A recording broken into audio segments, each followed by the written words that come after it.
So, an anime that I am a huge fan of just recently got remade and is on Oh, is that Netflix right right? Which now. one is it? It's a Ranma One Half. Oh, I haven't heard of that before. I mean, I mm, have heard about like Jujutsu Kaisen and like being like or like wait, no, Bleach. Yeah, Bleach was revived. yeah, Bleach was recently revived. Um, but it's also, in the midst of a lot of remakes that they're doing, they're also redoing the works of Rumiko Takahashi as one of my favorite manga artists. Oh, yeah, that's really great for you. Mm. So, I first started watching Ranma when the anime DVDs started coming to uh, my local video rental store. Boy, am I dating myself with all of this. Um, Oh God, I remember actually being in those blockbuster movie like buildings. hmm And so they had an anime section, and it was really just a handful of all these titles that came out from one English translation company.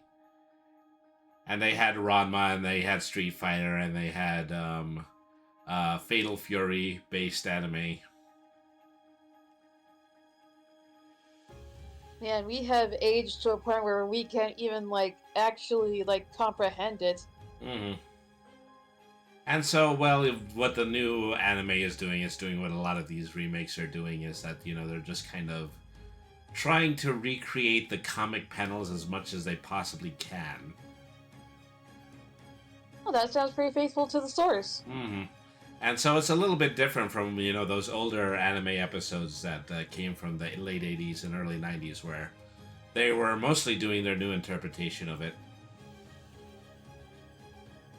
My God, do you remember like typical like media back then as a whole, where it just seemed like the wackiest things would happen? Like one of those, like one of these infamous scenes of like a Godzilla and Ultraman, and like crossover where like Godzilla is pretty much just zooming on his tail, hmm like just a tail. Yeah. I think that really describes like '80s movies in a nutshell. I saw Pretty a much meme about that very recently. It was a picture of a Godzilla and a kid in a Godzilla onesie on the floor of a convention.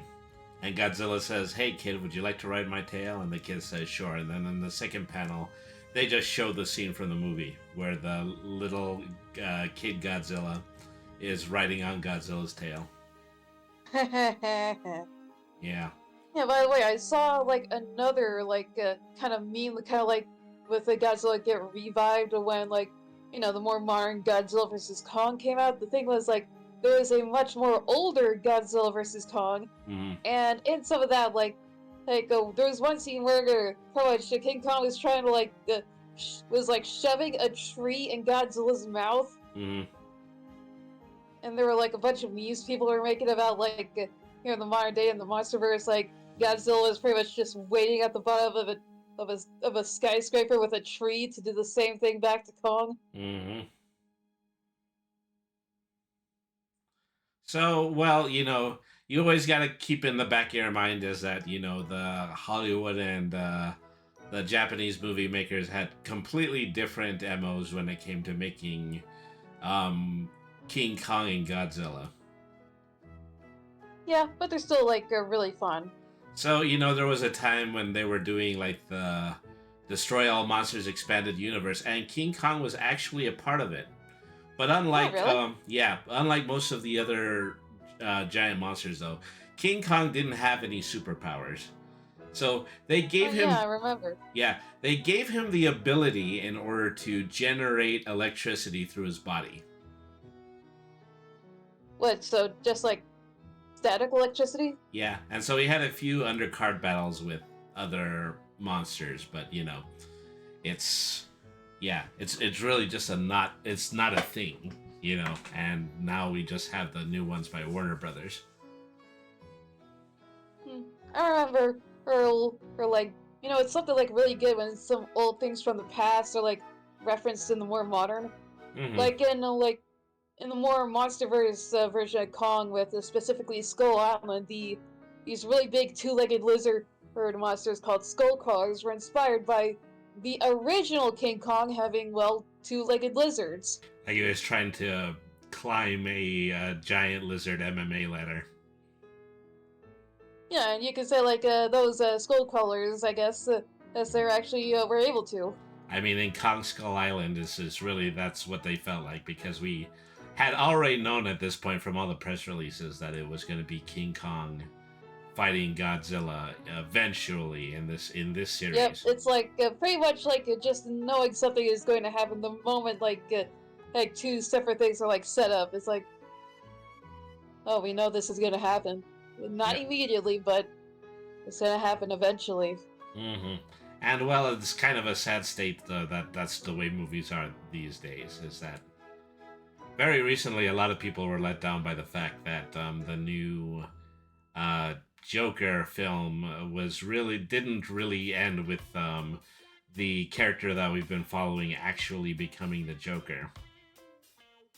Yes, yeah, I told you like back in one of the other episodes like that we did that pretty much I didn't like the fact that it was like a musical. Well, I mean, that's really just... And it looks like the entire world agreed with me. Well, I mean, I think they disagreed for completely different reasons, but, go ahead and take the W. Yeah, I'll still take that W. Still counts. Alright, well, let's go ahead and let's play the video now. Yeah. Alright. This is the story of Brainy the RPG cat. And in many ways, it's a very typical story. One day, an old man found a stray kitten in a library, and he chose to keep it as a mascot, and to keep him in gentle company. But this was no ordinary old man, for he was Bosch, the high elf headmaster of the Library of Dinah, a very not ordinary library dedicated to the goddess of all living knowledge. And before long, Bosch would learn that this was also no ordinary cat. Hello. Learning that the cat was intelligent, the wizard took it upon himself to teach him to read and write, and learn history and the ways of magic. He was quite taken with the lessons he got from games using cards and dice. And soon the cat grew into an adult, a scholar, a full-fledged wizard in his own right, and once and forever one of the most dedicated librarians in Denier. The wizard bestowed upon him a name in the tradition of all cat people. He who astounds with his immediately brilliant ideas, but the library wizards have taken to calling him Brainy the RPG cat. And let me tell you, it hasn't been a bed of roses.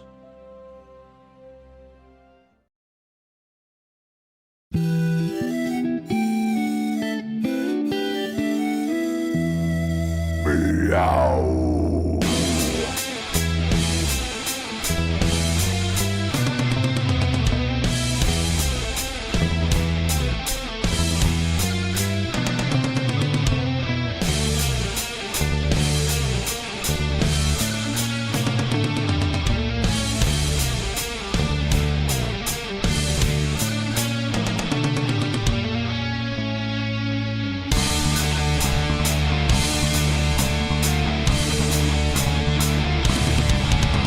This fearless caddis is the raddest, has skills of the baddest, magic, slinging full status, practically unmatched, runs all of the gamut, in fact, he's a reference games and chatting, bent wizardly hatting, questing, snacking, napping, this cat witty banter, seeking kitty answers, rolls 1 to scamper, tune in, and enjoy the ride. Brainy, the RPG cat. Brainy, the RPG cat.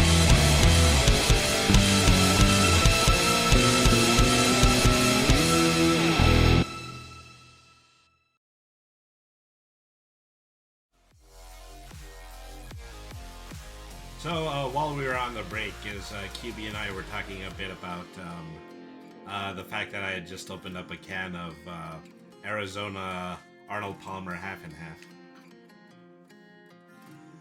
Yep, specifically, this one seems to be a half lemonade. Hmm. Half iced tea and half lemonade, the way that famed golfer Arnold Palmer used to take his drinks in the clubhouse after every golf game. Historical. Hmm.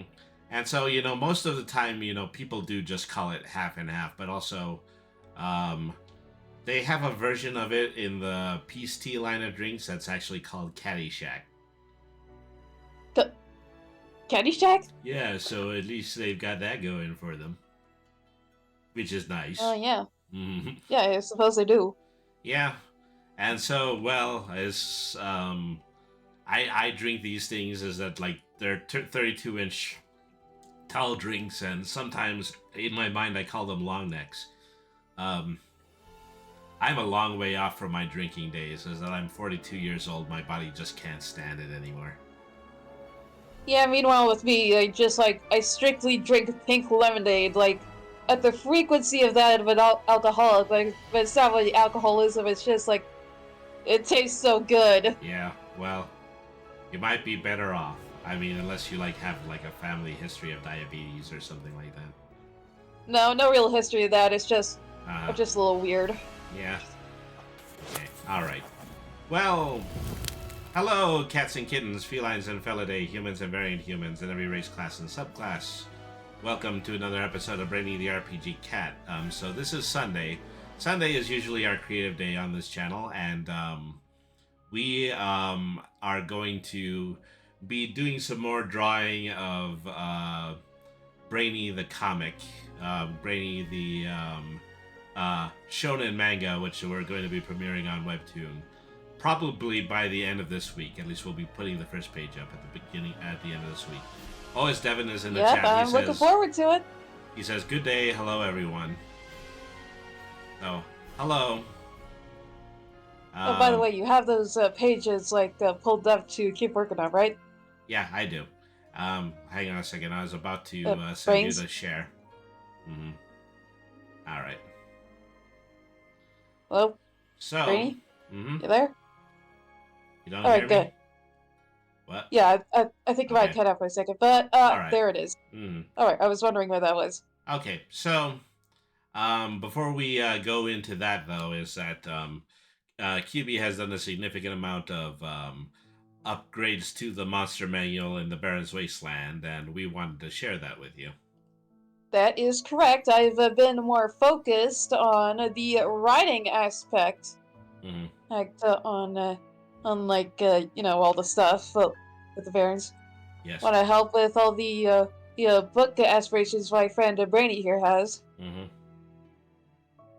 Is that, pretty soon is that we're going to be debuting this, and it's also very helpful that we're drawing the manga simultaneously, because it gives us an opportunity in order to make some illustrations of some very well-known parts of the world in the lore, and that, ours also artwork that will appear in the very first versions of the manuals.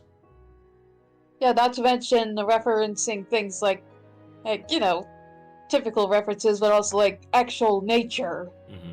So you're gonna have to guide me a little bit on this. If you can just put your cursor somewhere around where the newly added stuff is, and then I can just... All right, Yeah, mine direct is the on page the there. Aquamore's bullet point. Aquamore's... Yes, that's why I renamed the Neurotromos. Mm-hmm. Let me see.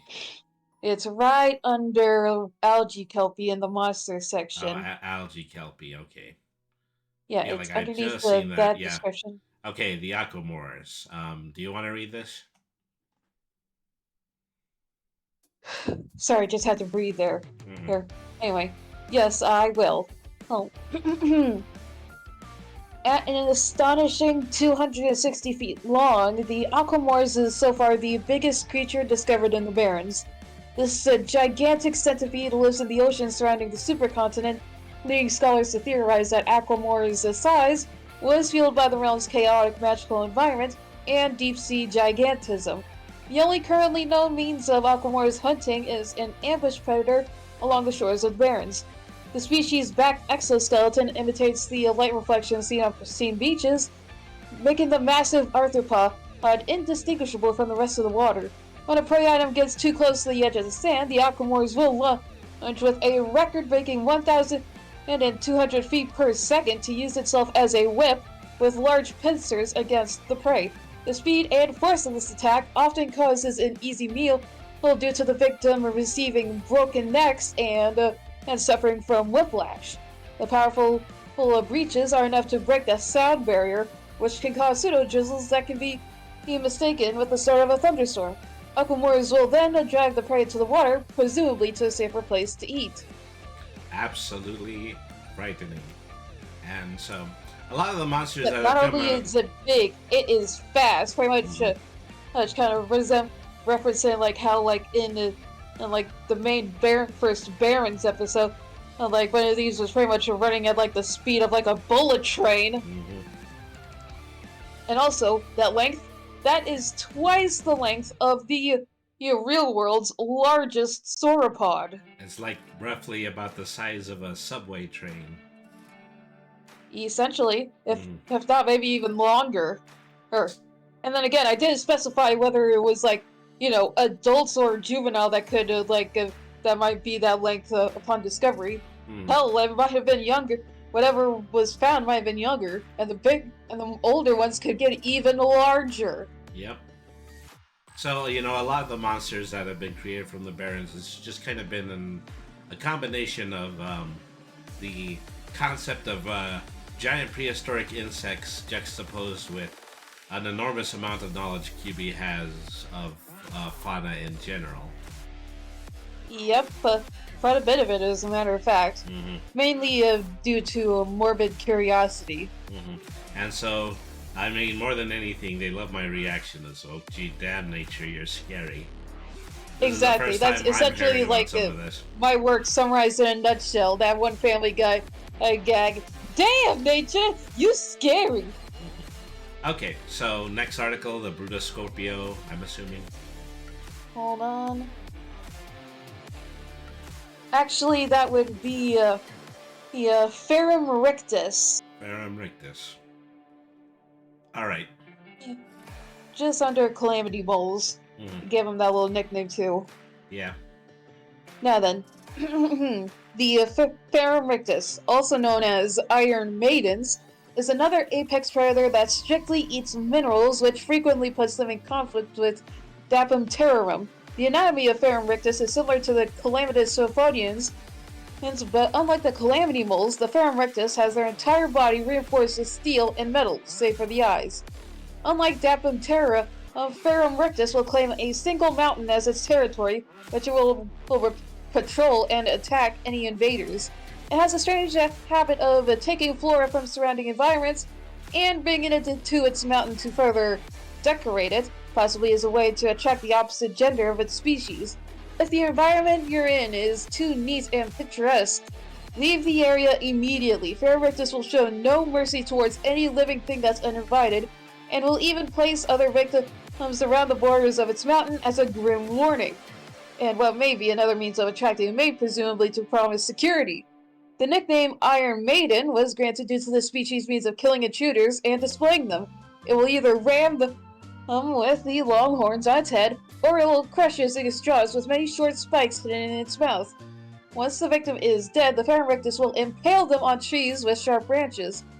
With more frequent travel and expeditions, we have discovered that Ferrum Rictus will briefly become an active hunter in order to catch and eat automatons. It's something that we added in because, automatons are something that is very prominently featured in our lore. Yeah, so I think, we pretty much added like this kind of creature in with that sort of little fact, so it's like added the real grim reality of that no one and nothing is safe here. So Devin in the chat says, pray I never come across one. And I think they were referring to the Aquamores. Yeah, well then again, you might, you might be safe, Devin, because like, with something that big, trying to go after a human is practically like trying to go against a speck of salt. would be like somebody confronting a grain of salt. Yep, exactly. All right. Also, I took some behavior for the Ferrum rectus. Mhm. That's from things like actual birds, from like birds of paradise wanting to decorate their nests, to a certain kind of sparrow that will impale its food, the food that hunts down onto things like the barbed wire and thorns. Mhm. Since like dinosaurs have like slowly evolved into modern day birds. Yeah. It's always a good reference. Okay, Yeah, so right? so which is the next article? The Dapum terrarum. Dapum terrum. All right. Yeah, pretty much right after under the Daemonum parasite. Mhm. The most widely known apex predator, Dapum terrarum, aka jewel tyrants. These massive reptiles are the most durable, powerful, and arrogant creature in the entire Barrens. Jewel tyrants stand out above the rest due to her natural ability to utilize earth mana to its advantage. This species eat more sediment-based substances such as rocks, gems, bedrock, dirt, and metal. But unlike Ferrum rictus, jewel tyrants always wander, never being seen in the same place for too long unless something has caught their interest. Ferrum rictus and jewel tyrants often fight each other due to jewel tyrants often targeting mountains to eat from, which Ferrum rictus may be inhabiting. These creatures seem to intentionally go in to fight other creatures that are powerful enough, suggesting that jewel tyrants are intelligent enough to enjoy hunting for sport and to be self-centered. So yeah, we got the origins from this from the very first Baron story, is that, and a lot of the early concepts that we had for dungeon building in the Baron's Wasteland. Yep, that is correct. Mhm. So it's also the fact that we claim that Ferrum Rictus will occupy the entirety of the mountain, and Dapum Terrarum will often ascend those mountains in order to be, I guess, well, I don't know, prey, rivals. I think Creatures it's of more or less conflict. to instigate a fight from what it thinks is a worthy opponent. Mm-hmm. Okay. Pretty much like both instigation and to get itself some food, since pretty much both of these things eat the same thing. Mm-hmm. And just fighting over territory. Yeah, either that or just like because like no the a Dapum Terrarum is being a dickhead. Mm-hmm. I kind of took that kind of aspect from the fact that like Godzilla is pretty much the most arrogant kaiju. Mm-hmm. Well, I mean, you have to be if you sell the most toys. Yeah, obviously. Mm-hmm. Okay, so obviously, some of it has to go to your head. Where else is it meant to go? Yeah. So what is the next article? It would be Floss Lacerte. Lassacerte. Floss Lacerte. Floss It's Lacerte. underneath a Gecko for Verspilito.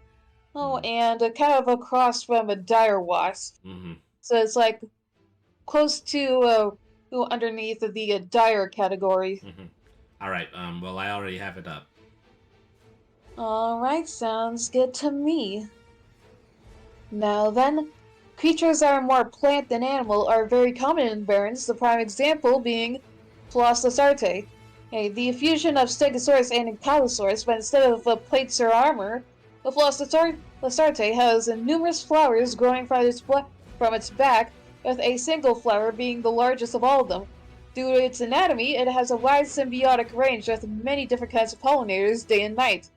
The biggest flower is the Floss Lacerte's main means of feeding thanks to photosynthesis, the main reason for her sun-foaming migration across the barrens, but can be omnivorous if lacking in essential nutrients. Their floral body also provide its main means of defense, eruptions of pollen clouds, as Floss Lacerte pollen, when airborne, can cause symptoms due to severe similar to due to severe pollen allergies, even in creatures that would normally have no such immune system reactions to pollen. So yeah, this was a character that we saw in the image before as being like a floral praying mantis. No, this is actually like the kind of prey animal, like a four-legged lizard thing. They're kind of like, yeah, the one that was actually kind of following Terrapin around with Beatrice in the main episode. Yeah. As I remember that, is that, sometimes I'm trying to keep these together, as I almost thought that same creature was the Diaboli Renee, who, I forget which was the one that you previously had, described as being like the land shark. I have not written for that one yet. All right then. Okay, well, there's essentially one more with this, and that is right after this one, the Folium Limax. Folium Limax, okay. Yep, another of the incredibly rare harmless creatures in the Barrens is the Folium Limax.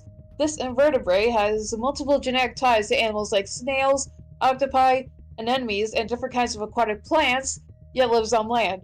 Their means of feeding hasn't changed much, as it seems to work well on land as it would underwater. Like a Venus flytrap, its floral appearance lures in insects that get caught in its tentacles, mimicking flower petals, and dissolves them with a digestive fluid to a point where it can be put in the mouth and drunk like a liquid. While the movement of Folium Limax is typically slow, its neck can extend over 3 times their typical size, with a fairly fast launching speed. This is often used to grab prey from a distance, similar in a similar style of a chameleon's tongue. Occasionally, Folium Limax can be seen at the beaches after a high tide to dig up any prey from the sands. So, yeah. One of the rare harmless creatures. Yep, it's pretty much only like this and the dire butterfly that are pretty much guaranteed to be harmless. Yeah. That's it. Everything else can pretty much put you in a body bag. Well, even though that, it eats insects and it dissolves them into a fine liquid. But that's only dangerous to insects. Yeah, it's only dangerous to like certain kinds of bugs. Even then, it doesn't really want to like go after things that could put up too much of a fight. Well, like the Arthrophae.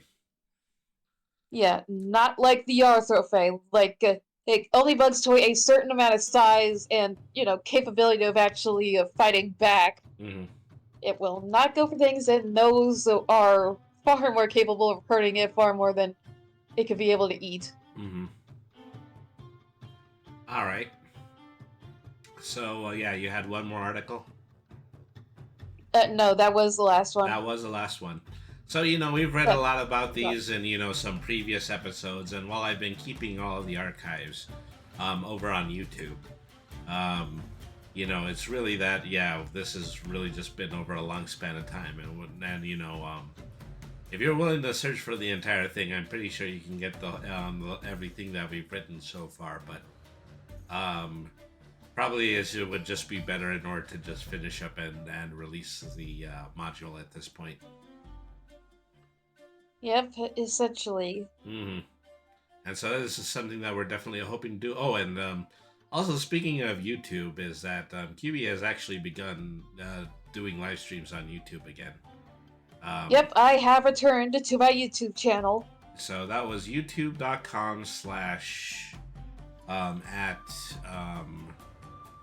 and then it was Mimi's Wonderland. Yep, that is my YouTube channel. Oh. Indeed. Well, no, not quite. What is that exactly?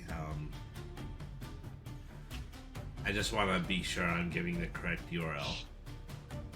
I do have access to the thing. Yes, it is Mimi's Wonderland. Yeah, Mimi's Wonderland 9496. YouTube.com/ @Mimi's Wonderland 9496. Go ahead and head down there and subscribe. Is that most recently they had played Gory Cuddly Carnage. And it's pretty much like, like a very cute apocalypse with a lot of gore. Yeah. A lot of gore and killing unicorns. I would appreciate it. Post-apocalypse about a cat who is surfing on a hoverboard. On a sentient hoverboard named Frank. Along with a ship AI called Chip, trying to look for the professor Hmm. who was kidnapped by the adorable army. And it is a game that is interestingly very highly well reviewed on uh, Steam, but I can't imagine many people have actually played it. Hence, Scully Carnage, I've been following it for the last couple of years. Okay, so you know about it, Devin. You know about it, Yep. yeah, more than I do, obviously. Really happy that the devs finally got it out. Yeah, that's always good. Yeah, no, and it's a really good. It's really good. All right, so we went ahead and we did the preview of the Baron's Wasteland. I'm going to go ahead and I'm going to head over to my copy of Clip Studio Paint, and we're going to go over some of the changes that we've made to the pages. So once again, this is page 1. I did endeavor to complete that initial background image that I was trying to create. That I didn't want to create during last stream because I didn't have the concept for it yet. Yes, correct. And so I did end up drawing something out, but I don't think that this is even going to be the final image. I think I'm actually going to want to go in this and actually make it a line-by-line image. Yeah. And, it's not bad, particularly when it comes to buildings, but the perspective is off. The perspective on this door in particular is Yeah, it's not pretty too off. bad, for a start. Yeah. So I'd always imagined Metaluna to be kind of slightly Arabian based. Sometimes I have in my mind Agrabah from the Disney Aladdin series when it comes to coming up with the concept of that. And it's also the fact that, it comes as no surprise that I am a really big fan of the King's Quest games from Sierra Online. I've played them on Christmas vacation a couple of times on the channel. And particularly King's Quest 6, that is the one that is mostly based on an Arabian but still very domestic setting that is run by a princess, of course, the princess that Princess Alexander is seeking out. And that's where I get the basic concepts behind that. That's pretty nice. More often than not, these sorts of fantasy settings are often European, ye old, dark age kind of thing. So it's nice to see a different take on that. Yeah, precisely. I know that Frederick, the Crown Prince, is somebody that I had based lightly on King Graham, and also that his 2 children are just named Roselia and Alexander directly after the characters that were playable characters in the series. Yep, and the same ones that Cuba is pretty much forming a friendship with. And so, I do want to centralize this lantern. Is going to be a foreground object, more than likely going to be a second separate object entirely once I redo this image. But basically the concept is that we're just going to have a very small mirror there under the lamp and holding up the sheet of paper that has Brainy's letter on it. Yes, that is correct. And then you just go ahead and transition to the 2 panels that we already created. Okay, so this is the second page once again. And so I completed the inks in this second panel right here. And it's just supposed to be, this is a somewhat difficult angle in order to try to create, but it's just a bird's eye view of the 2 characters talking to each other. And so...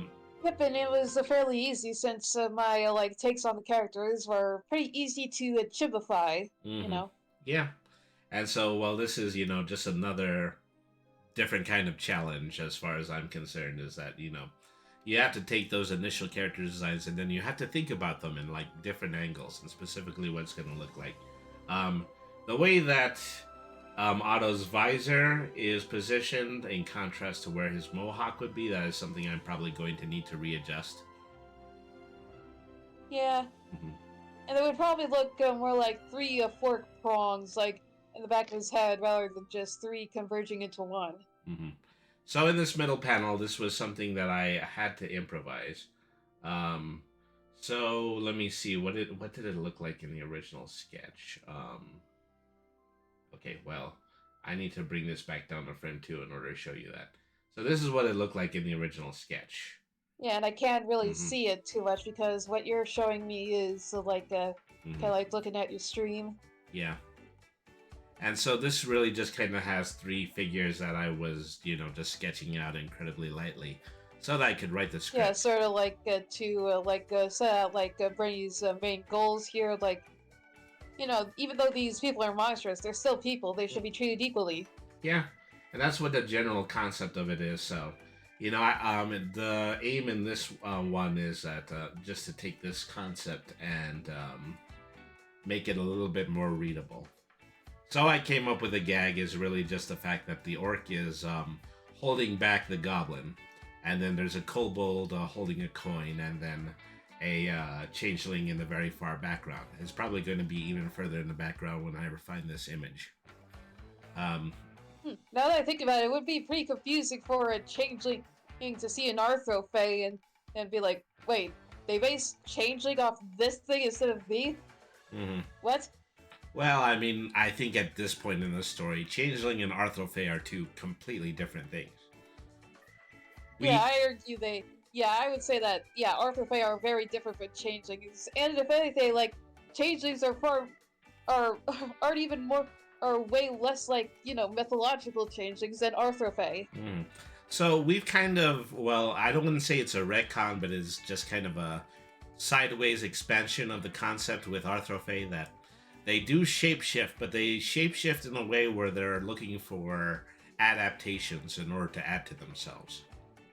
Yeah, so not only can they change their appearance, like, to disguise themselves like changelings, but with Arthrophay, they can pretty much morph themselves in order to adapt for the best environment. Mm-hmm. And, so effectively, this is just going to be what we're going to be putting in a few bubbles about how Marin effectively says that she was once told to stay away from regions that had orcs and goblins. Oh, yes, typical land dwellers. And in contrast, Otto has a tendency to say, Otto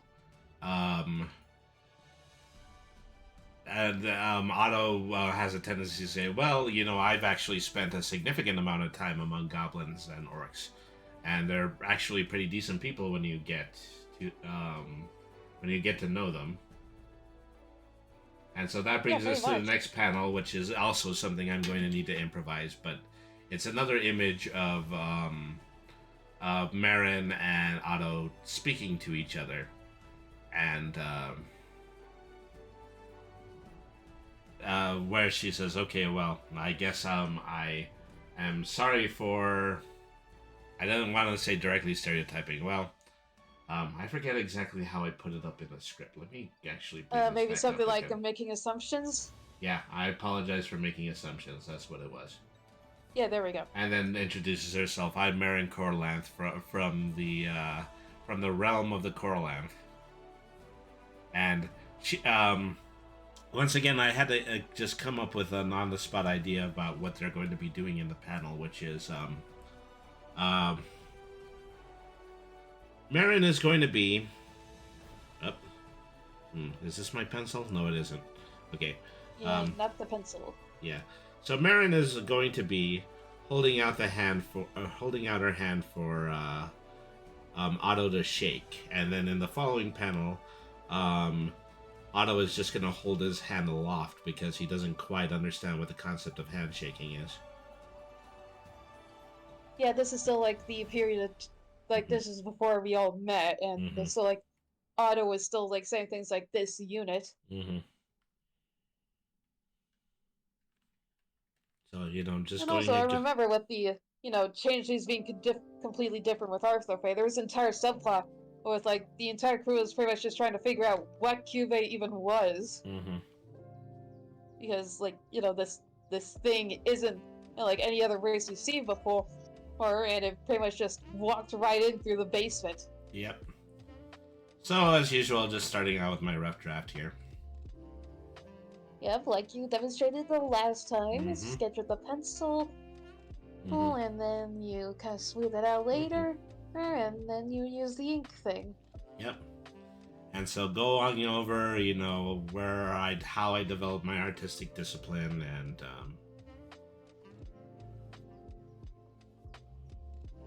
all that good stuff. Just recapping what was in the previous episode. Yeah, pretty much. But art can be a little repetitive. But at the same time, as I had said in that previous episode, what I most admire about it is that you have the ability to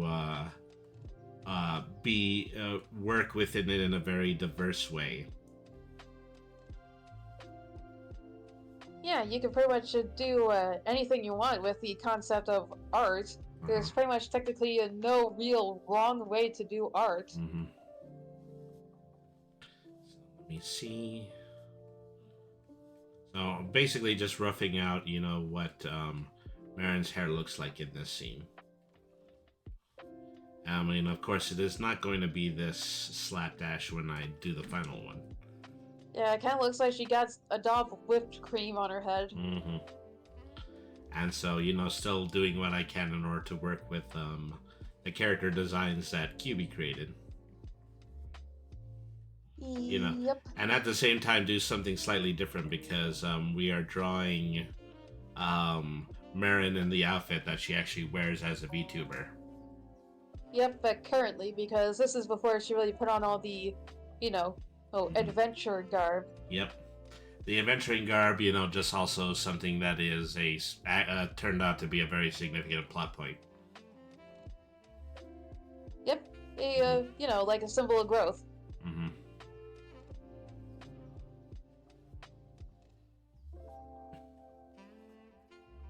Maybe some other, cool thing, for this sort of thing is pretty much, at the end of this, little prologue thing where, Marin and Otto actually enter the cat's pajamas, Cuba could actually be, slightly be seen, sneaking into a certain kind of open, thing, like a vent or something, into the cat's pajamas. Yeah. So I've already got that planned out. It is literally the moment after the bartender, whose name is Bartholomew, introduces himself that we get the first indication that QB is there. Is effectively steals a wedge of cheese off of the bar table without him noticing, and then he goes looking for it.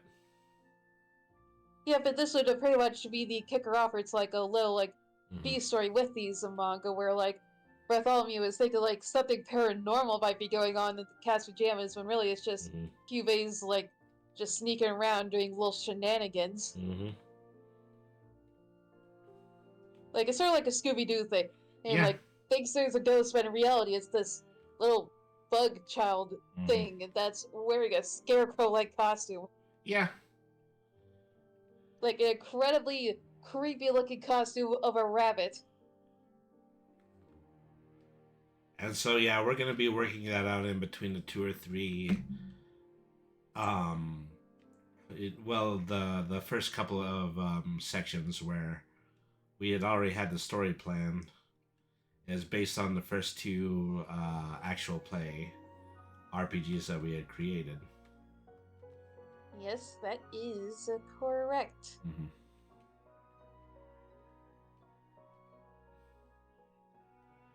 It takes quite a bit of planning in order to do art as well.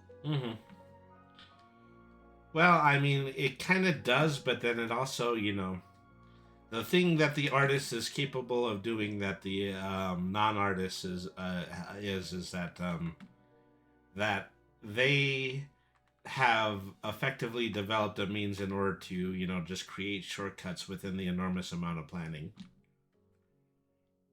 That's part of the... there's a lot more planning than you'd think. Well, it's like I had said, is that I mainly learned art in a gestural way, which means is that you take a very short amount of time in order to put all the information you need to in on the paper, um, something like 10 minutes in order to complete a rough draft of something, and then you immediately go back and then you start fine tuning it and you start correcting it. And meanwhile, with me, it's just like Mhm. instinctively, like I pretty much know how I do it, and I just do it. It's quite literally like the differences between a wizard and a warlock with these like Mhm. sorts of means of making art. Mhm. Right?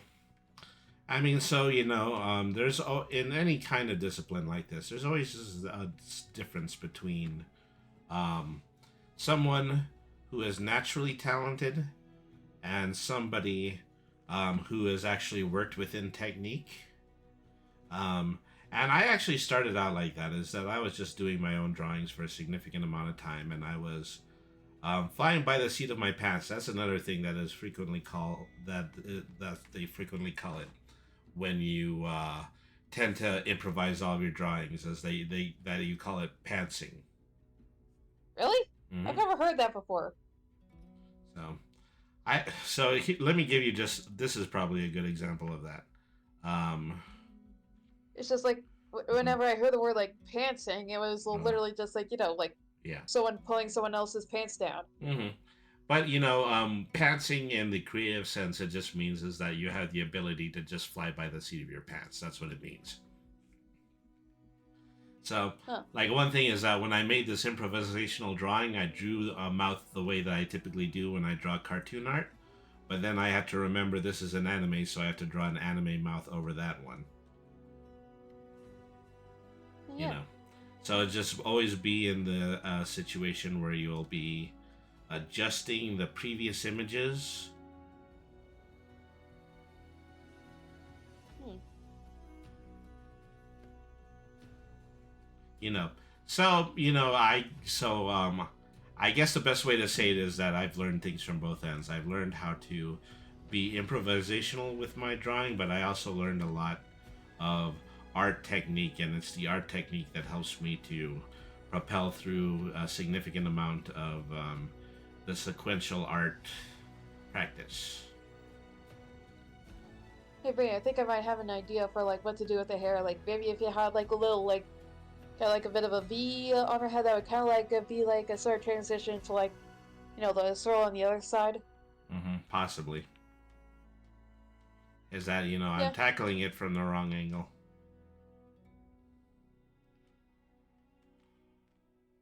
So let me go ahead and let me put the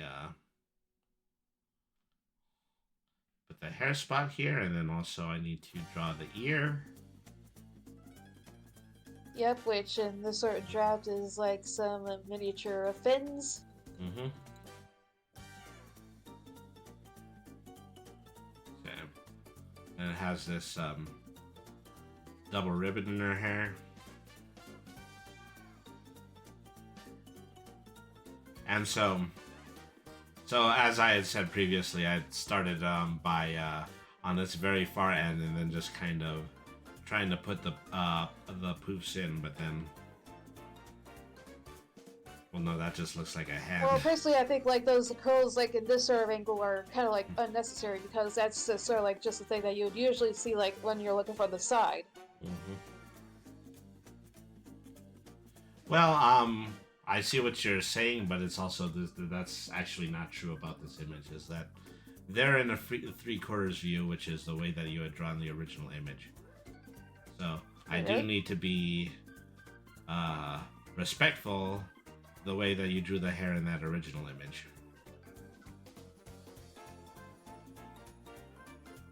Well, again, it wasn't really like this. It was kind of like one part of the hair was like this sort of thing on one side, and this other and the other part was kind of like a curtain on the other side. Yeah. So let me go back to a previous panel and let me adjust that. Let's go back to page 2 here. Well, we are on page 2, but page 2 on the first image. Different panel, you'd say. Yeah. And also, yeah, let me go back and look at the way that it looked in the first panel. Okay, I see a significant amount of what I'm missing is that, yeah, just the top end of the hair just kind of tends to, create its own wisp right here. So this section right here is all wrong. So just erase all of that.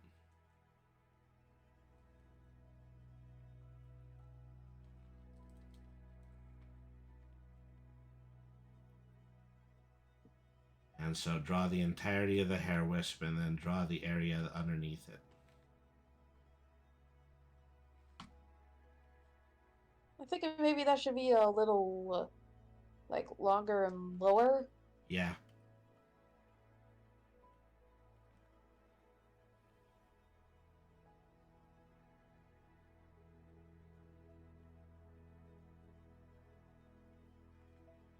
And so I keep putting the loop It underneath. kind of looks like it's just like one strand. Mm-hmm. Yeah, that's I would what I argue should that be it would kind avoiding. of like be Yeah. more like, the rest of the hair, but this is like Yeah. Is just that a it bit would all shorter than come the rest of the together hair. as, in a view like that. Yeah, just like that. Yeah. And so, well, I'm still working on these character designs. I have a tendency to make some mistakes. Even in previous panels, there's already some things I have to change. Is that no ears in this panel, and no. Yeah, I'd argue you like the missing outlines on the goblin. Yeah. And so, this is all work in progress. And so, go back and fine tune everything slightly before I start putting in the shading lines. Yep, that's right. All right, so this needs to be bigger. Yeah. To kind of like be more shown that it's a ribbon and not like some more hair. Yeah. All right, that looks very good.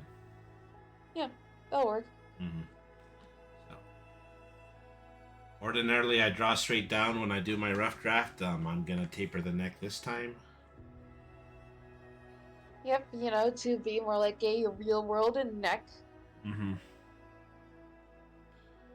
So make sure that I draw the shoulders correctly.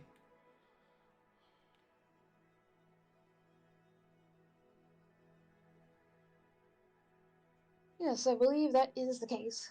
You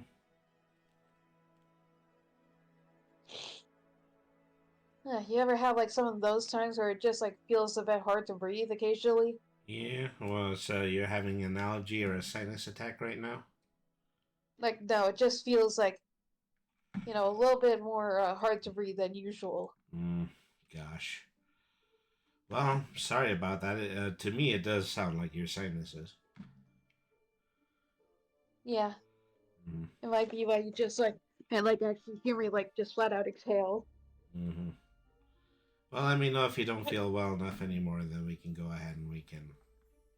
No, I'm all good. It was just like spontaneous, like a bit of like, just a bit of extra breathing difficulty. So something else I also didn't draw in the previous panels, I forgot to draw this necklace that she's wearing. Yeah. And so it's really just several pearls that end in another star shape.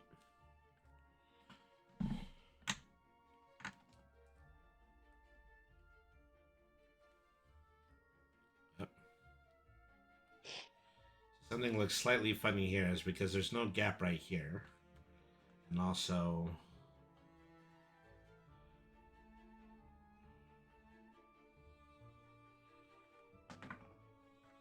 it's a little too short. Yeah, but just a teeny bit.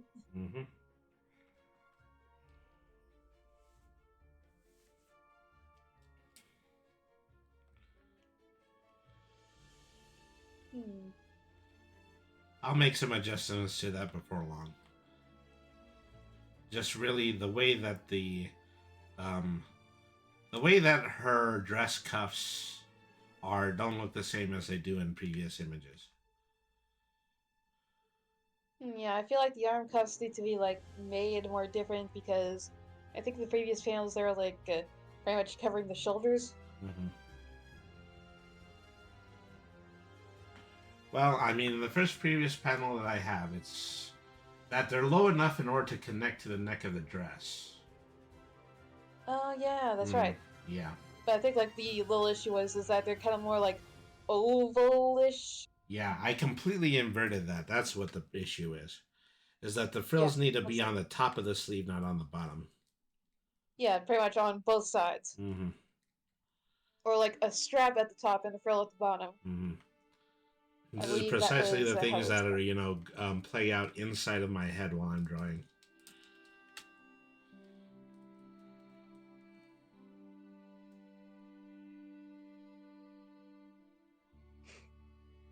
Also, do you ever wonder, like, how, like, the myths of things like mermaids, ever became a thing in the first place? Well, a lot of people have a tendency to say that um, in the Middle Ages, sailors used to travel the sea, and a they've never seen a manatee or they've never seen a narwhal before. So sometimes they would see a manatee or tail or a narwhal tail breach the water, and they would immediately say, "Okay, yeah, that was a mermaid. Well, That was I some beg to form differ of that it human in was a actually something else. yeah." Like, mainly from the old sailors, like, at sea, like, pretty much Mhm. going crazy. Yep. And since being alone with only dudes, Mm. it would pretty much spawn from both the kind of sea madness and only having fish available to be, like, women for them, Okay, if you well, catch my drift. yeah, I have a feeling that's where it truly came from. yep. Hallucinations brought on by drinking seawater. And just the overall, mental damage caused by prolonged isolation. Mm-hmm.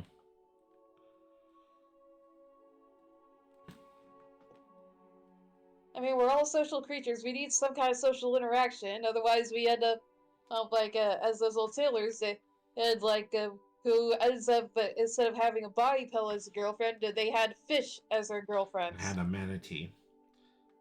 and a manatee. I actually heard that someone back that actually did it with a manatee and said that it was a disappointing thing. They Uh, expected like something like this from a mermaid. yeah, well, um, in the actual show, I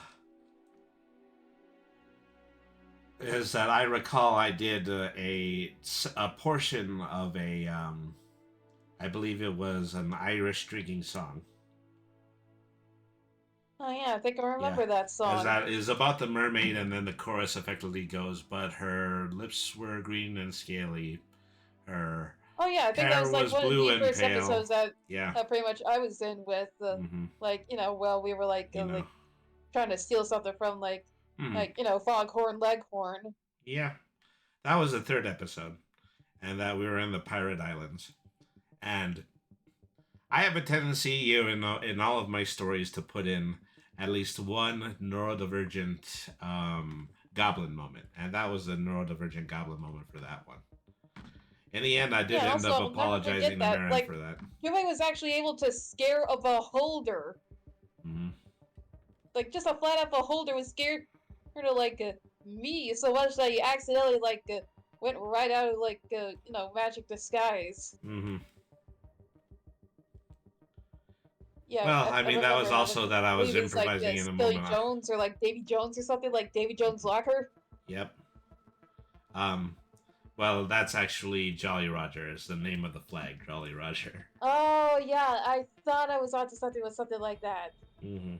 But still, yeah, I scared the piss out of him. Like even told the others like Marin and Otto and even you, Bray, like hey, you need to get a leash on that thing. Mm-hmm.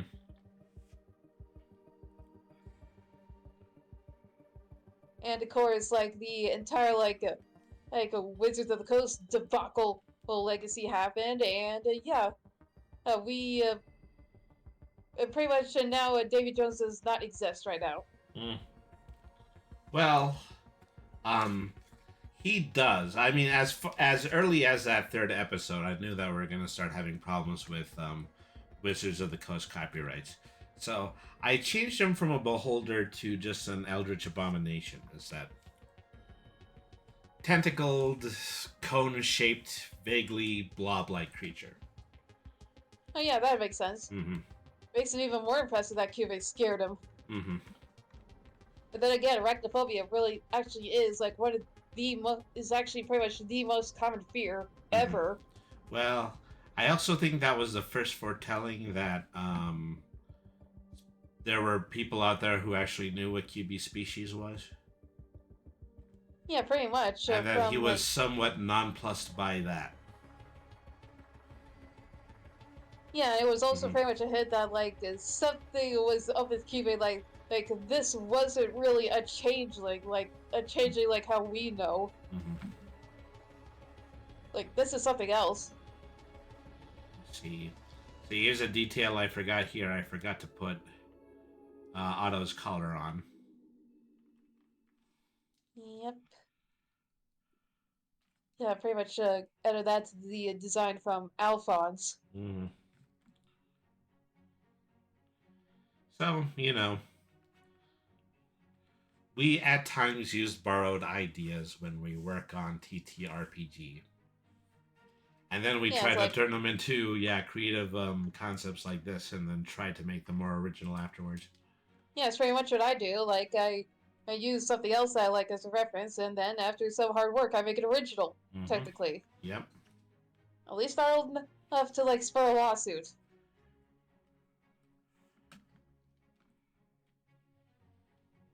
Intellectual property law is insane these days.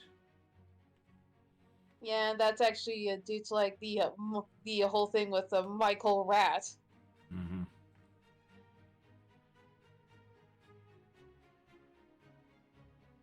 By the way, another thing that I remember pretty much some kind of like a very disturbing yet incredible feat that Cube was able to do. Like Hmm. he pretty much scared an orc into offing himself, like during combat, in the Hmm. middle of combat. So, there was a segment of that I didn't actually get to do, and it was the fact that all of those orcs were automatons, and they were, destroyed instead of killed.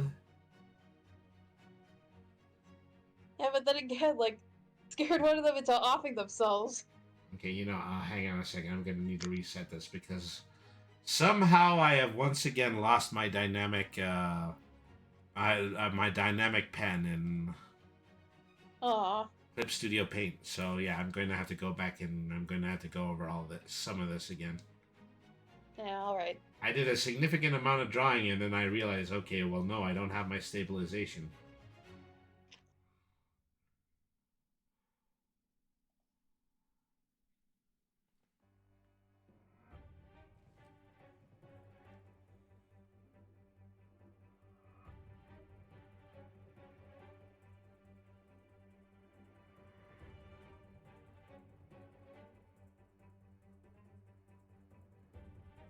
These are one of the things that you have to get used to when you make the transition to digital art. Sometimes you're doing exactly what you intend to do, but then Yeah, but the then something software like this isn't. can happen because there's always some kind of Mm-hmm. bullshittery with technology. Mm-hmm.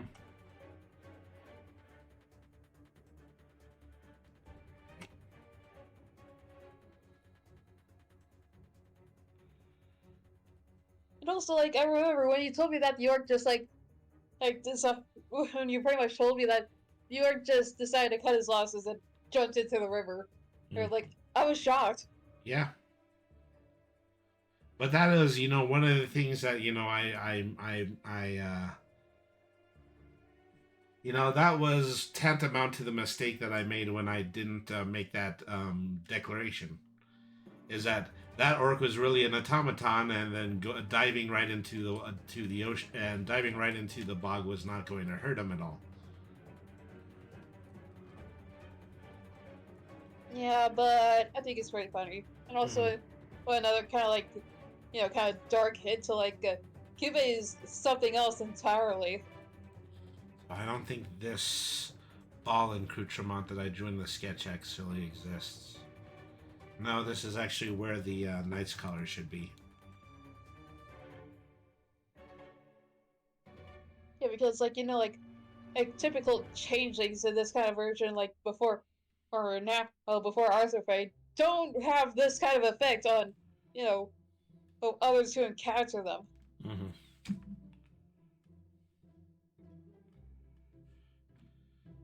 Well, we also turned that into one of QB's passive traits, so that's also why we're Yep, respecting and that is curse. And Uh-huh. this specific like sort of curse mechanic from like the Prowlers and Paragons thing with Cubate is the fact that if he enters a room, like everyone there has to like roll something to not be like completely frightened by him. Well, I mean, it doesn't really have anything to do with rolling. It's just one in any large group of potential assailants is frightened the moment that very moment that they see QB. Yeah, this could also be like, and you know, even though this is like pretty much a curse, quote for quote, but this can also be like a benefit, Yeah. like with intimidation, you might not even have to fight. It's almost like you would see in the old Casper the Friendly Ghost cartoons. Yeah, pretty much like that. Mhm. Except like even with Cubase, like pretty much wanting to be like seen as cute and friendly, Mm. he really does like spend most of his time like being more like poltergeist. Mm-hmm.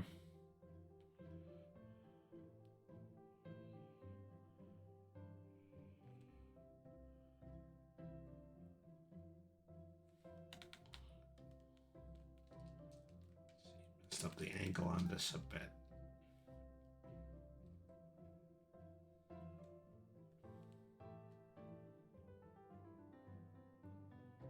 And also, have you heard like back in the medieval day, is about like the myths of changelings and like how it was said to like how you need to like tell if someone was a changeling and what to do with the changeling.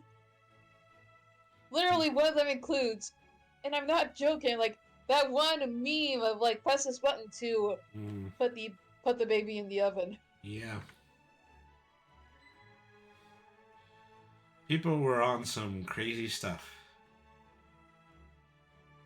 Well, something kind of more dark and realistic is that this is just like typical ye old folk not really having an understanding of like Mm. anything, like experiencing like you know children with like some sort of mental thing, sort of like what I have, like autism. Yep. So I remember once I was in high school, and somebody was giving me lecturing me on the concept of um, animals innately springing up from nature. This is where you get myths about um, salamanders getting birth from fire, or frogs getting birth from rainfall. Is that medieval people used to believe that that's basically how those creatures were born. They were either born from the fire or they were born from the rain. I mean, how they believe anything. Like, remember, like being a left-handed was considered like a sign of the devil. You know, and autistic high schooler me, raises his hand and he says, "Well, weren't these people having sex?" And that's basically what I was thinking. Is that okay? They did not make the connection between human beings having sex and animals. Yeah, possibly doing Yeah, the same in order to meet their biological needs. yeah, it kind of makes you like kind of realize why there are so many like Mm-hmm. mess about like half people, half animals. And it's just because of human Mm-hmm. degeneracy. It's been with us since the start. I mean, particularly when it comes to centaurs, it was literally that a native was riding a horse and they saw it, and so they just kind of mentally connected the human's head with the horse's body. I swear, like one mythical sorry, quote unquote mythical creature is just like pretty much what's literally just like a head that only walks on feet. Mhm. Something like Kirby. Yeah, those were the early yokais, the things that preoccupied people's fearful minds. Well, actually, that was more like some kind of a more or less like European fae sort of thing or something like that. Mhm. The actual yokai was actually included one pretty much being like literally just a person with a massive eye in their butt. Mm-hmm. I wonder in what situation you have to be in order to see something like that. Probably some sort of substances that were probably allowed to be used in the time. Mm-hmm. So I forget, there was one famed biologist who came up with a majority of rumors about the general intellect of dolphins because he was on LSD and swimming with dolphins simultaneously. Yeah, see, hell, maybe some of these people ate some shrooms because these people might not even understand Mm-hmm. this might be bad for me, or they might make me see weird stuff because this essentially causes the same effect as a drug, like, and they would just see random stuff and since other people didn't know any better and just kind of fact checked, they would just believe them. Mm-hmm. Right now, I'm doing my very first minor movement panel. So, seeing as the characters aren't really going to change that much from one panel to another, and I'm just copying and pasting the final image from the previous one, and then I'm just pasting it here so that I can make the subtle changes that I want.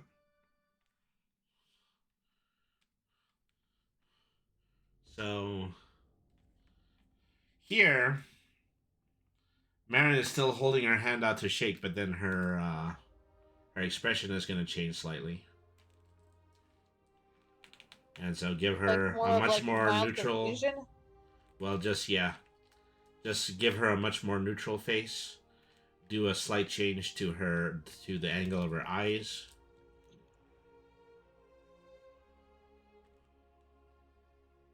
Yeah, classic. Mm-hmm.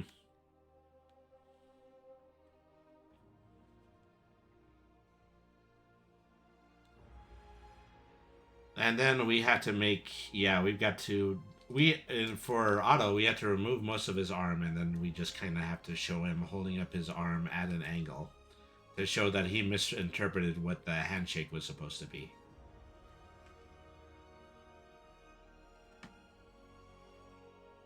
Yep, that's pretty much the only main way that, some sentient AI could even be dangerous. It just misinterprets it and does its job poorly. Yep. Like Wheatley from Portal.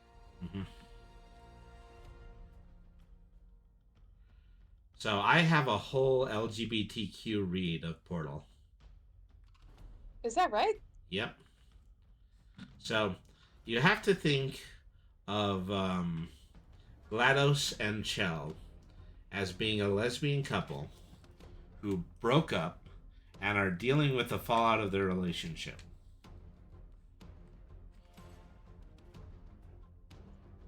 See, most specifically, it's the fact that well, no, because it's just my interpretation of it.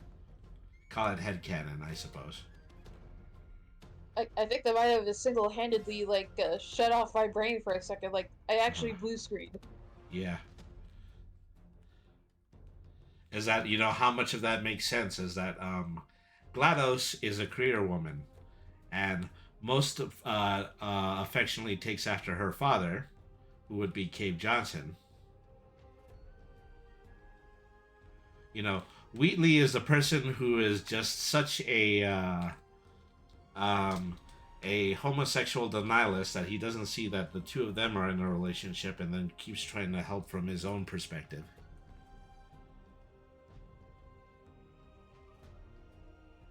Before you said that, I was pretty much picturing Wheatley in my mind, and the first thing that came to me was little bitch. Yeah. I mean, it is fairly accurate. Mm-hmm.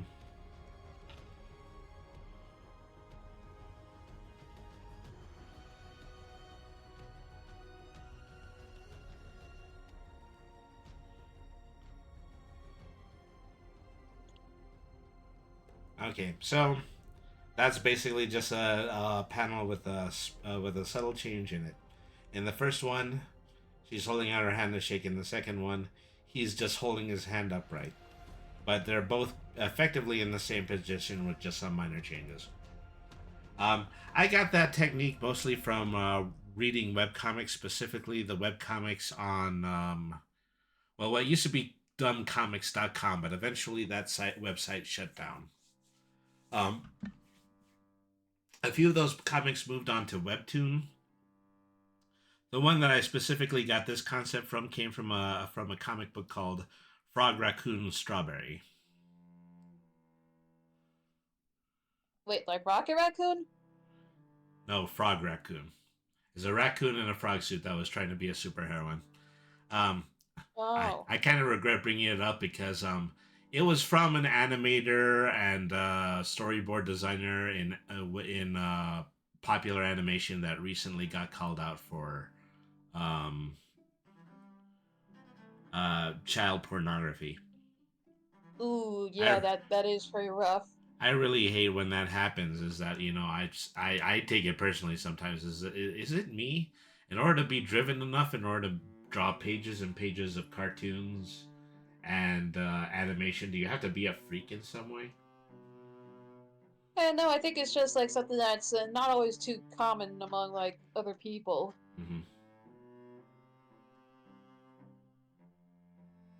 All right, so page number 2 is down. Page number 3 is up. I was originally going to do a silhouette in this rough draft, but I don't think I'm going to. What's going to be really important in this is that, just to provide a pair of panels on the top, and just have, the conversation go on between Marin and Otto, and then lead that into another splash page where we actually get to see the facade of the cat's pajamas in.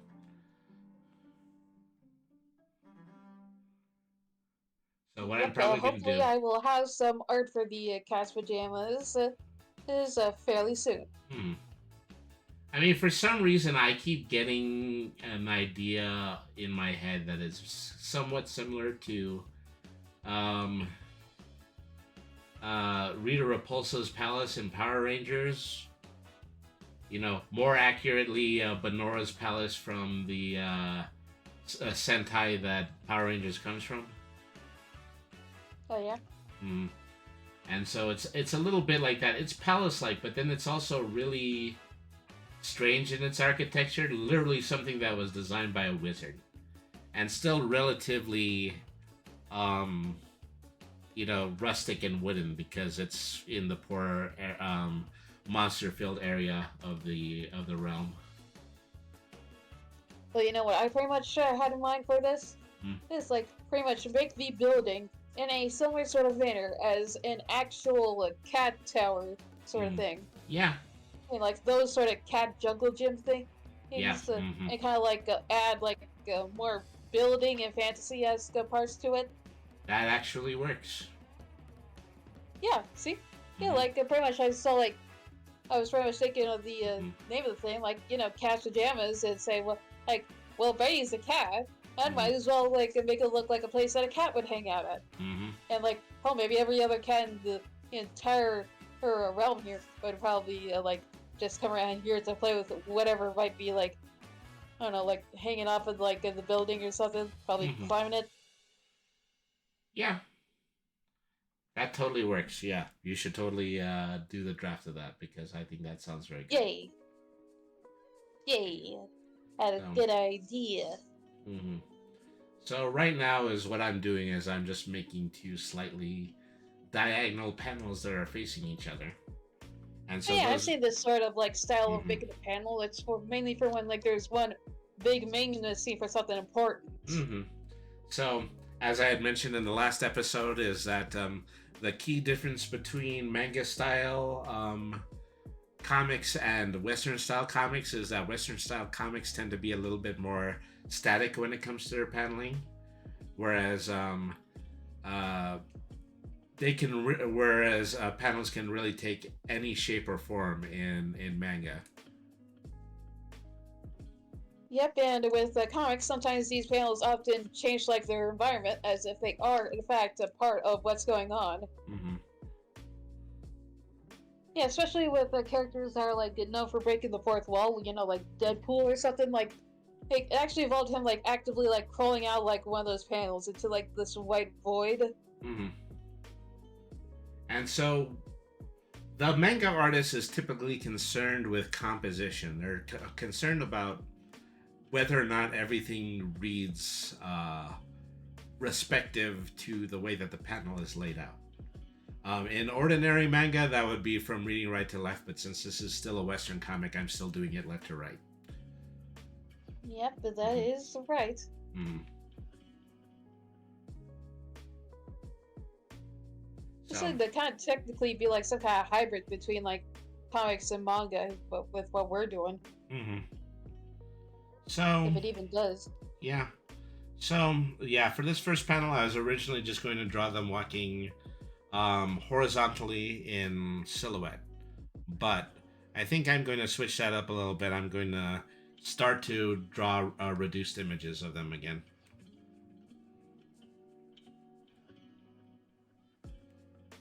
Alright, let's get to me.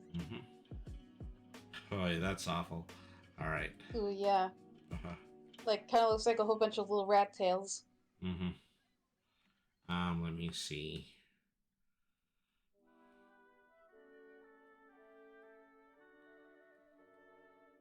Kind of reminds me, like, pretty much also the concept in, like, mythology or lore, for, like, a rat king was pretty much just, like, pretty much the same sort of situation with, like, conjoined twins, except, like, with this, it's, like, a bunch of rats that have somehow gotten all their tails tangled together, and they just, well, weren't able to untangle themselves. I've never seen a mess of rat kings outside of the confines of Well, Dungeons and Dragons before. I'm pretty sure, yeah, that does exist, but yeah, it's pretty rare and are usually found dead. And also, like, even though it's like a group, but like combined into one, it's technically still referred to as just like one, not a group of individuals. Like, it's just like one thing. You know, sort of like one of those sorts of like debates. Like, if these two are like stuck together, but one of them isn't really like, you know, there in a way. They're like, would that still count as two people?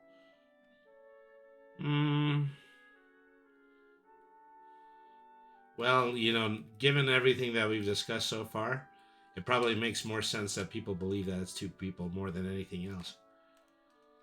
Well, I would kind of argue, like, I mean, it's still absurd to think unless so, if it but actually shows, like, signs of life and actual sentience, then I would argue that, like, it would kind of, like, not count as, like, another one.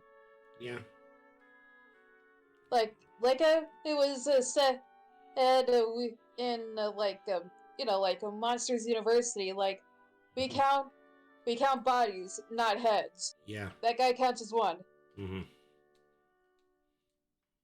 Because he had more than one head. Yeah, exactly. Even though they were like two, like they were separate in terms of like how they thought and acted and personality wise, it was still like considered a one. Yeah. A one. So, you know, things like that have always been like standing on the shoulders of literature. Probably most commonly it came from the George Orwell novel Animal Farm. Yes, a book all about like a bunch of like barn animals like developing into communism. Well, you know, originally, you know, starting out as a democratic republic, but then getting taken over by a fascist leader, represented by pigs. Yeah.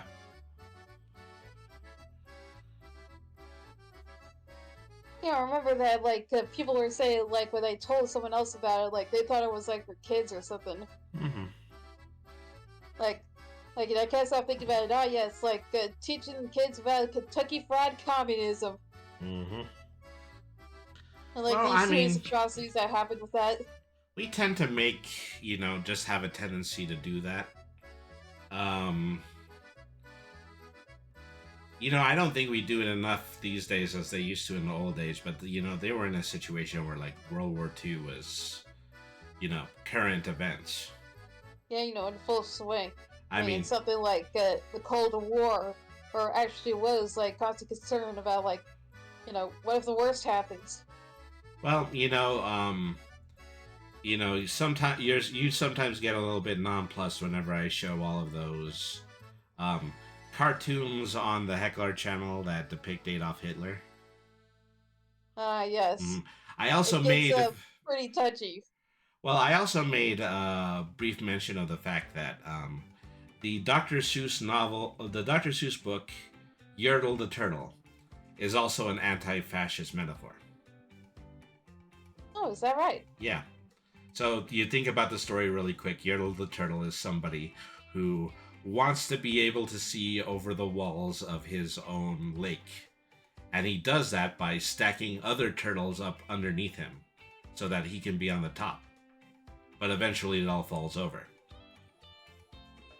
Seems simple enough. I wouldn't have thought that was like Mm-hmm. stuff like that was like actually a metaphor for like fascism. Mm-hmm.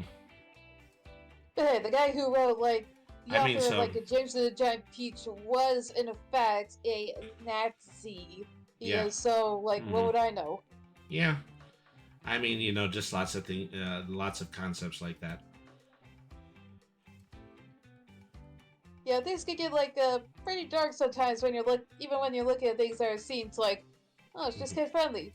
But in reality, like the history of how this thing actually came around is just like, yeah, this is some fucked up shit. I mean, you might have like if you've gone around the web, you might have seen um like a pair of political cartoons that were actually drawn by Dr. Seuss. Yeah, that's right. Mm. And they both, illustrated something that we're eerily hearing in today's politics. America first. I Concepts of remember the that there was American a first politician.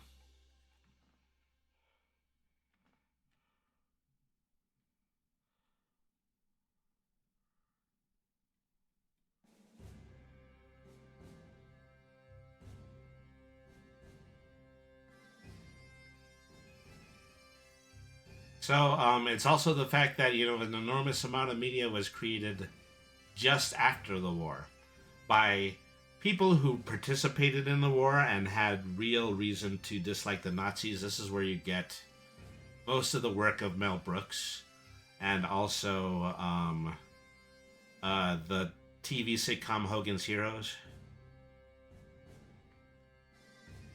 also with a lot of pretty cartoons that nowadays are considered like pretty dicey.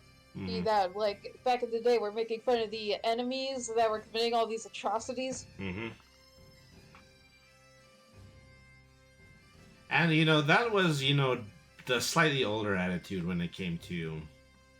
um, when it came to dealing with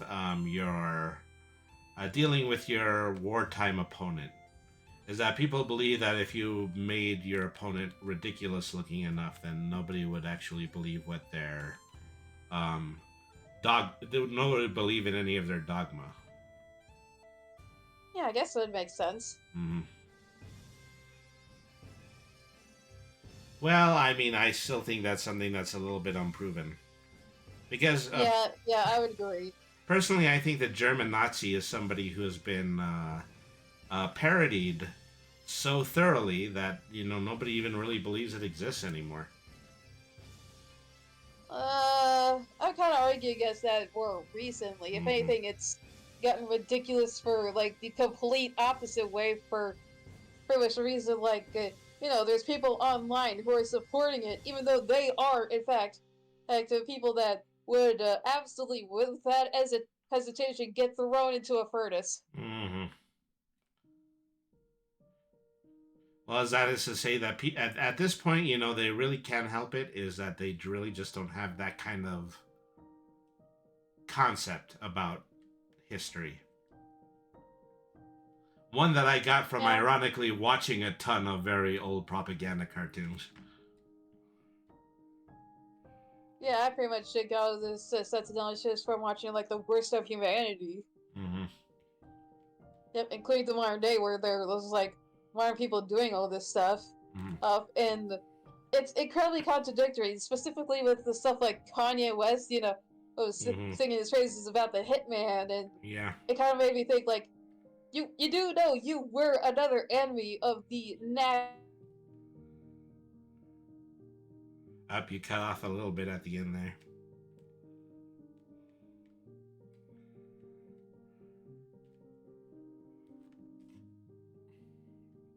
So OS Devin in the chat says, I wouldn't say it's been due to parody. If anything, we know of it more because of that prevalence. It's more likely to do with the fact that it's been 80 years since the image of the German Nazi was so thoroughly stomped out. Unfortunately, the ideology lives on. And Queen for Vampiress just joined. She says, "Hi, Brainy. Good to see you. Good to see Hi. you." Mm-hmm.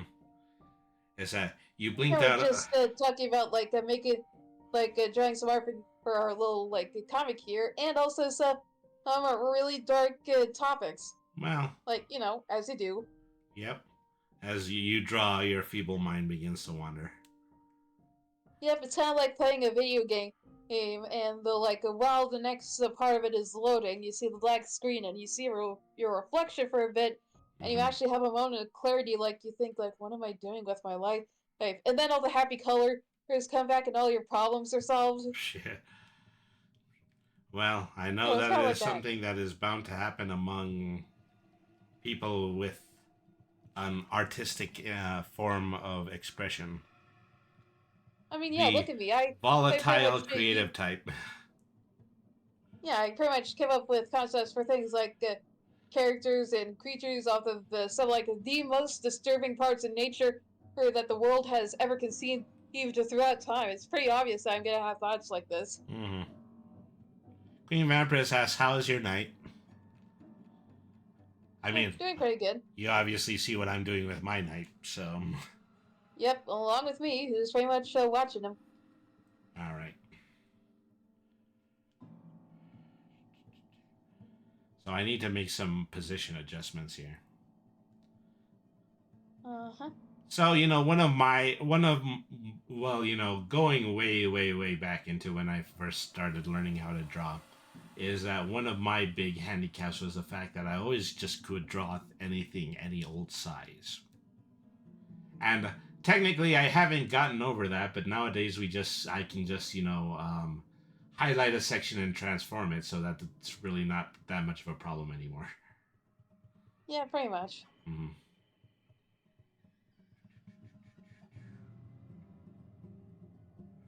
Pretty much making something concepts about a zombie and making parasite that affects dinosaurs, and along with the concept of parasitic gods. I end up thinking way too much about parasites Yeah. than probably any human ever should. Mm-hmm. Devin says, "It's going okay, pretty tired, a little brain dead, but I'm happy, comfy, and with good company." Well, as long as we're happy. Yeah, I'm glad you consider us to be good company. Yeah, I'm also flattered. Mm-hmm. All right. And honestly, what kind of night would it be if you didn't just spend some of the night just technically acting sort of brain dead, just sitting there in your bed, just taking in the atmosphere of night. Mm-hmm. It's with me, I just really like night.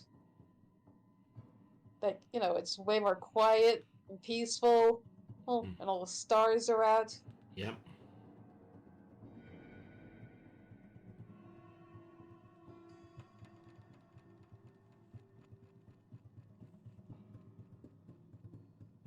Hmm. Queen Vampire says, "I like the emote." Well, yeah, that is QB's emote of their original character. Who? Yep, but that Oh, is in fact me. Pretty much going for emo and goth for pretty much Cube here. mm-hmm. There. And pretty much what even adds to this is pretty much what I plan pretty much with this love interest, or probably in the future Gardenia, that would probably pretty much be the complete opposite of this, being the typical a hippie nature lover, or who likes wearing dresses. Mm-hmm. It's one of those sorts of relationships where it's really cute and it might make you cry. Some of those. Mm-hmm. She says, "Ah, thanks, you're cool too." Yeah, so, hey, thanks a bunch. You're all so cool. Like, really cool.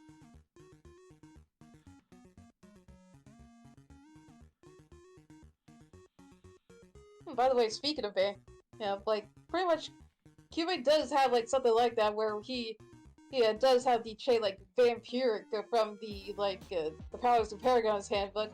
Mm-hmm. But we also pretty much made a joke, like, outside of our game or something, and where, like, which was pretty much a Billy and Mandy reference, where there was, like, Cubase doesn't suck blood, he scrapes and licks! Yep. Yeah, scrape and lick!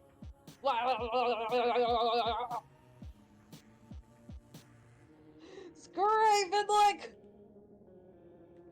And which, fun fact, that's the actual way that vampire bats do drink blood from their victims. They scrape the skin with their teeth, and then Mm-hmm. they'll lap up the blood that comes out. Mm-hmm.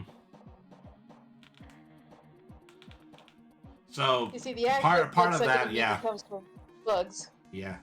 Part of that was, character musings. The other part of that was just something I made as a joke on our Discord channel.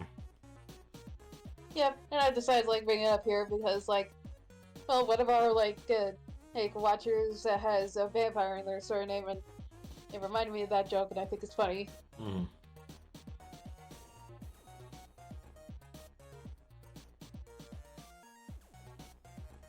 Hey, speaking of Billy Mandy, you remember like, that big-ass scorpion? Currently, Billy and Mandy is one of the few cartoons that is still on HBO Max from Cartoon Network. I know, it's weird. Like, they pretty much annihilated most of the more modern and, like, widely known cartoons, like The Amazing World of Gumball, Adventure Time, things like that. And meanwhile, Billy and Mandy over there are just, like, completely dodging the bullets every single time. Mm-hmm. There's a lot of stuff that people think is politically incorrect, like Cow and Chicken or Johnny Bravo. But Yeah, but then then, again, I'm pretty sure mostly, like, what they're doing is because they think, ooh, animation's for kids, where we want to be the big, edgy, grown-up platform, And in reality, they're just, like, burning away money and everything they could possibly own. mm-hmm. Well, I mean, for the most part, this has all just been because David Zaslav doesn't want to pay the licensing fees for a lot of these shows. Yeah, right? It seems like lately, just animation itself has been getting a lot of hate. Mm-hmm. It's something like this. Like, I actually do get motivated quite often from pure spite. Like, it's something like this that actually has made me, like, think up of, like, and somehow, like, I wasn't even thinking about how, oh, I was just wanting to, like, be able to make some kind of, like, anime like thing that pretty much just shat on everybody who was just complaining about anything they possibly could and show was while still being fun and cool and just, like, being able to just sit back and pretty much that just sip tears as they can't do anything about it, even if they're just whiny and send death threats or whatever, blah blah blah. Well, I mean, that sort of thing, just kind of just happens in media in general these days. I think we're gone full circle with this. I think that's what people are experiencing after they had recently seen the Joker. Oh yeah, it has come back full circle. Mm-hmm. Yeah, pretty much just like sickens me when the fans think they can like they pretty much have authority over the actual people who are make things for everyone to watch. Much like specifically the My Hero Academia fandom. People say that, That's like toxic waste. they basically, Yeah, pretty much sent the creator death threats and pretty much caused him to just like quit wanting to make the show. Mm-hmm. He pretty much stopped making them because of those people. Yeah. Well, My Hero Academia was one is that also. Or like something like I have to like to call excuses of people or just like things. So, what were you gonna say? Well, I was gonna talk a little bit more about Paramount, basically getting cyberbullied to change the Sonic the Hedgehog movie, but Yeah, but that's one of like the good sorts of things. Like, if you feel like this is actually for a reason. Well, I don't know. Is that can you really say that? Can you say that that's it's it doesn't matter the principle if it actually ended up changing something for the better? Because then you Yeah, gotta pretty think much. about If something like it actually is like something for the better, uh-huh. in which in this case it would actually be for like the good of Sonic as a franchise, because like Hmm. for quite a long time it's been like getting nothing but like bad stuff, Yeah. like just like Hmm. getting clowned on and everything, and Chris Chan, and like Sonic deserved a break, Yeah. like. Hmm. Well, bringing in uh, independent fan creators is a different can of worms entirely. Yeah, but fuck it. I like opening things just to cause chaos, so I'm gonna open it. Hmm. And pretty much to make a controversial take and say, I think it's a nice thing when like things like large large groups that are wanting to make something actually take advice from the fans to make something. Yeah. Well, I still wish we had more seasons of. Gosh, what was it? That one new high concept Star Wars that was on Disney Plus. The fans shouted that one down. Unfortunately, it'll never see the light of day again. Not even in like Star Wars style expanded universe material. Yeah, but then again, it's Disney. What else would you expect? Mm.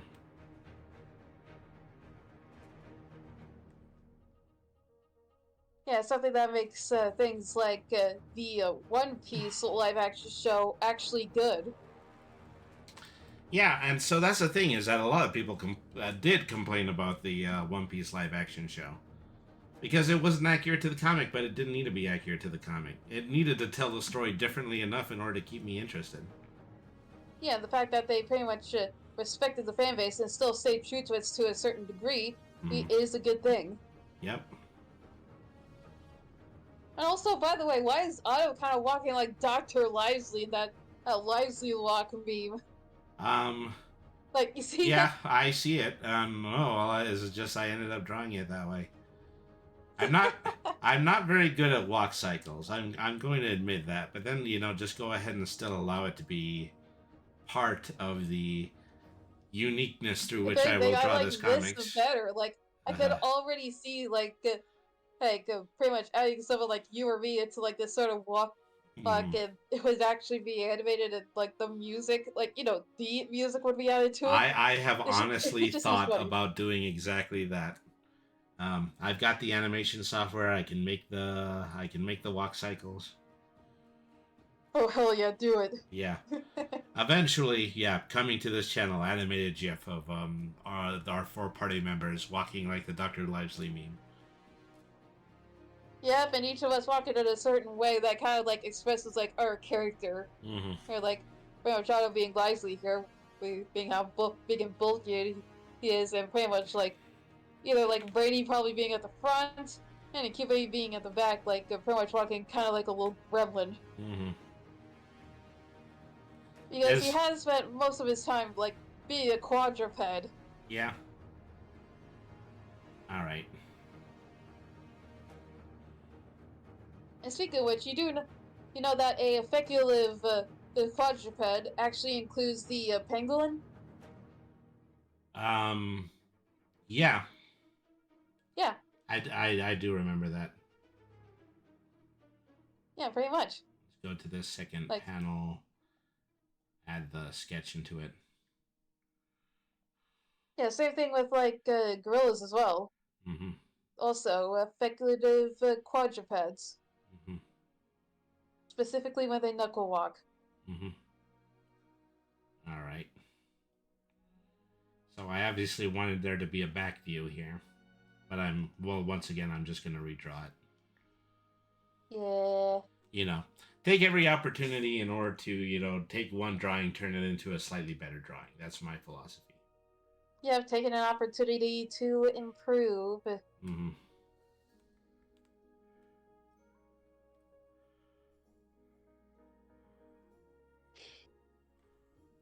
And also, it's pretty impressive, like how like a very old like Soviet cartoon about like Treasure Island or something like was able to Mm. resurface like decades later or as a meme. Mm-hmm. So, you know, I think back it's in the pretty days fascinating. when, you know, Disney was killing it, everybody wanted a piece of that literary pie. Yep. Hmm. And so, probably the most wholesome thing that ever came from that is that I saw the original voice actor. Um, he just come back on YouTube a second time and then redo his lines as Dr. Lively. Oh wow, that's Hmm. really cool. I like it when good things eventually come from memes. Is that, as I recall, you know, the last few months of Carl Jorgensen, who played uh, Robbie Rotten in Lazy Town, you know, had an opportunity in order to reunite with the two or three people that he did the "We Are Number One" song with. Oh yeah. I remember there was a case where like pretty much that one really old meme, like the "We Did It, Baby." Hmm. Yeah, like that kid, like in that meme, pretty much used the meme that sprung from that picture of him Yeah, to raise money in order to help treat his dad's sickness. yeah.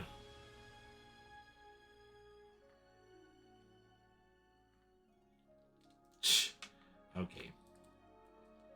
Inverting Yeah, hairlines. sometimes it's like it's pretty fun to see like where memes from the ye olden days have happened and Hmm. where are they now? Yeah. Like like the heck, a girl glad at a fire who was glad at a fire, the stalker girlfriend girl, Hmm. oh, and Dead Inside Harold or Hide the Pain Harold, You either know, one of well, those two. largely the people who had a sense of humor about it in the end. Yep, like specifically like this one old guy who pretty much ended up being a part of the meme of like guess I'll die. Actually bought a shirt Hmm. of that meme, and he pretty much wore it while striking the same pose like in that meme. Hmm.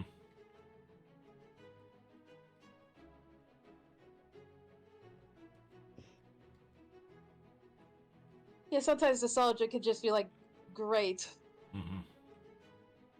Well, you know, that's the internet for you. Yeah, sometimes I still like to go back to the past and read Rage comics, Hmm. like the old ones, like with Derpy, Derpina, Trollface, everyone. Yep. Well, Yeah, and you know, even I remember Trollface really came back as some of those early ones were, you know, semi-autobiographical, and it just talked about one woman's struggle with ADHD and depression. yeah, basically like basic stuff. Hmm. So, Sometimes you really need that more basic stuff in your life. mhm. All right, so I think I've probably gone as far as that I wanted to go for tonight, and we're also getting close to the 2 hour mark on the stream. So we're going to go ahead and we're going to start closing things up here. So thank you once again, QB, for allowing us to share the material that you have been making for the Baron's Wasteland manual. Of course, happy to Mm-hmm. help. Tonight flew right by. I know, Devin. Yeah, I feel exactly the same way because you know I've got my head down and I'm working constantly on my tablet. Devin says it's lovely seeing everyone. Thanks for sharing your works, both of you. Yes, thank you very much for coming, OS Devin. Thank you for coming, Yep, thank you everyone Queen who's in this chat Vampirus. for watching this. Yes, thank you. Essentially, Yeah, thank you to Queen Vampirus. So yeah, let's go ahead. Let's find somebody to raid. Let me see. Who would we like to pay a visit to? yes. Let's see. I would like to go to. Well, Zoran the Bear is on. They're playing Baldur's Gate 3. Also, um, like see, Eldritch Grandpa is on. I think we raised to them probably last time. Yeah, I think we I don't did. know. Let me see who else might be here. Wade, Halberneck, Nix Nakota. Okay, well, we're gonna go on to Zoran the Bear, probably more accurately described these days as Zoran the Wizard. has just recently completely changed his VTuber persona, and is in the middle of playing a game of Baldur's Gate 3. So we're gonna go ahead. We're gonna head over to them. Thank you everybody once again for joining. Remember, BRNY means smart. Nothing's too hard if you use your head. Always be the change that you want to see in the world. Thank you everybody for tuning in, and have a good night. Yep. Good night, everybody. We'll see you next time.